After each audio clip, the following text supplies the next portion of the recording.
Hey everybody, it's Neil, and check out what I have here. I have some workout gloves. Looks like that comes in a little thin little package. I'm curious how these come out. I got size medium. I'm not sure exactly what size I wear. This is the size of my hand. But let's see how these look. It's by SIMARI. This is the company. Fitness gear, SIMARI fitness gear. It's like a little envelope. Open it up.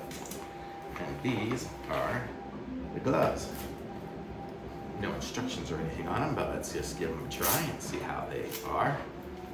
Here, it's nice. They're little fingerless ones. I could use it for biking and stuff. It's kind of what I thought I could use it for, is for biking, so to hold the rail on there and be comfortable. But look at that. I guess I am medium. So there we go. So this is what they look like here. I guess if I was weightlifting and picking up those big bars and stuff like that, it would be comfortable for that as well. So these are nice. Let me put on the other one here just for fun. And it looks like it gives you like a little bit of rubber stuff going on there, and it goes up your finger just slightly on that side there. So really cool. I like these. These are very good. Thumbs up. Super comfortable.